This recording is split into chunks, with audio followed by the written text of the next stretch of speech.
Hey YouTube, I'm just going to do a real quick saltwater gear review for bait. I'm not going to do a lure one today, maybe later on. But for a lot of guys that are just getting into saltwater fishing, this might help you out quite a bit and save you a lot of money in the long run. A couple things I'm going to touch on is your line. Line is very important that you have good line for saltwater because saltwater will eat your line away. I suggest Power Pro. It really holds up in the salt water. I probably change my line once every 5 years versus if you're using monofilament or fluorocarbon or whatever you want to call it. The salt water will eat it up. It doesn't matter if you're using P-line or Suffix or big game, the salt water will eat your line up.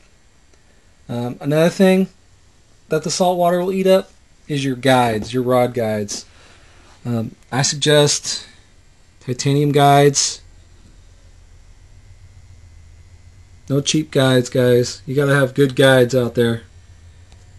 You either use these or roller guides, depending on what kind of fishing you're doing. Another thing I suggest is a good brand, good rod brand, because when you're fishing saltwater, you're fishing very large game, whether it's sharks, large rays, whatever it is. I fish sturgeon a lot, and I fish shark, and I prefer Seeker. I like the Super Seeker brand. It's a very good rod, very light action, but at the same time, you could pick up a 50-pound weight with this rod.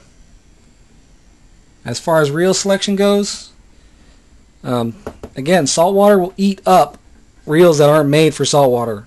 If you take a reel out there that's not made for saltwater and you get saltwater in there, it's going to eat it up.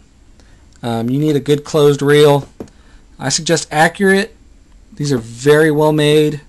They're a little pricey. They run about $600 or $700. I also suggest a lever drag. If you're fishing saltwater, you're probably going to be using live bait.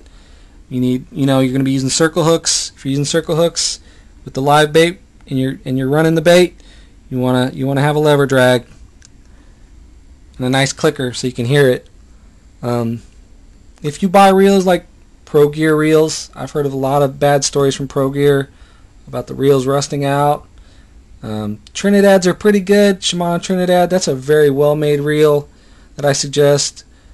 I wouldn't suggest buying a cheap reel if you're going to saltwater fish. You've probably seen a lot of saltwater videos where the reels they sound like crap. These reels are smooth. You're never going to have a problem with this reel. Avit's a pretty good brand too. Never going to have a problem with Avit. Nice lever drag reel. As far as hooks, I'm going to show you an octopus hook real quick. This is Owner Cutting Point in 8/0. Owner is a very good brand, and it's very resistant to salt water.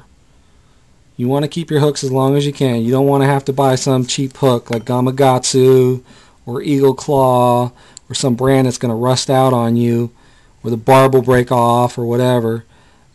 These hooks are incredibly good. I use these a lot. This is just about the only hook I'll use is Owner brand. As for leader line, I use a nice stiff leader line. I like 100-pound test for my leaders. Doesn't matter if it's trialing big game, P-line. Hell, I'll even buy like some Shakespeare Cajun red in 100-pound and use that. Andes is really good. Andes is a good brand. But you want a nice stiff, thick line. If you're fishing shark though, or anything toothy, you're going to want to go to steel. I would use steel because shark will just chew this up. You don't want to use this for shark. I basically use this for sturgeon. It'll be fine for like stripers and a lot of other things. But if you're fishing shark, you're going to need a nice steel leader. And nothing cheap on the steel, guys. I've lost nice big fish on cheap steel leaders. So you want to make sure you have good brand. So that's pretty much my review for saltwater. Later on I'm going to show you how to tie up a sturgeon leader with monofilament. Now, I don't use steel for sturgeon. The reason I don't use steel for sturgeon is because steel leaders will bend and they have a lot of memory, and you catch one fish on that steel leader and it's wasted. And you go through a lot of leaders when you catch 5 and 6 sturgeon in a day, sometimes more. So the monofilament, I can catch 15, 20 sturgeon on a 100-pound monofilament leader, and unless I graze up on some rocks or something, I can keep using that leader, no problems. So that's pretty much my saltwater review. And next to follow will be I'll do a mooching rig, I'll do a circle hook rig, and then just a regular sturgeon rig. Alright, thanks for watching.